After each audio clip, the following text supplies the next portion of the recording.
Tribuners untuk memperingati peristiwa G30 SPKI, Monumen Pancasila Sakti bisa menjadi pilihan yang tepat.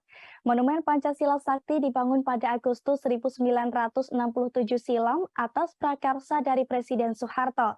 Dalam museum yang berdiri di atas lahan seluas 14,6 hektar ini, Anda bisa menyaksikan kronologi peristiwa G30S. Dilansir dari tribuntravel.com, dalam peristiwa itu ada sebanyak 7 petinggi TNI AD disiksa dan dibunuh. Di antaranya Letnan Jenderal Ayani, Maijen R. Suprapto, Maijen Haryono, Maijen S. Parman, dan Brigjen DI Panjaitan. Ada pula Brigjen Sutoyo, Letnan Satupir Andreas Tendean, dan Brigadir Polisi Karel Satswit Tubun. Saat mengunjungi tempat bersejarah tersebut, Anda akan menemukan banyak hal menarik. Ada patung Garuda keraksasa dengan 7 perwira TNI AD. Diketahui 7 perwira tinggi TNI AD tersebut merupakan korban saat peristiwa G30S di Lubang Buaya, Tribuners.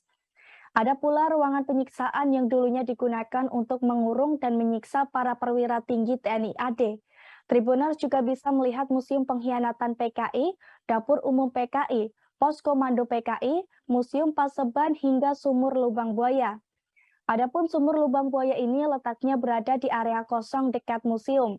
Sumur lubang buaya ini menjadi saksi bisu para pahlawan yang disiksa dan dibuang.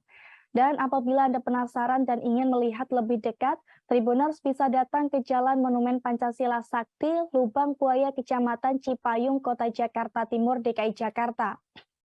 Monumen Pancasila Sakti buka setiap hari mulai pukul 8 hingga 15.30 waktu Indonesia Barat.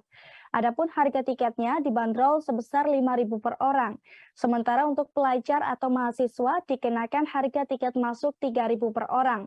Namun apabila Tribuners ingin menggunakan jasa pemandu, akan dikenakan biaya Rp75.000 untuk pemandu bahasa Indonesia dan Rp100.000 untuk pemandu bahasa Inggris.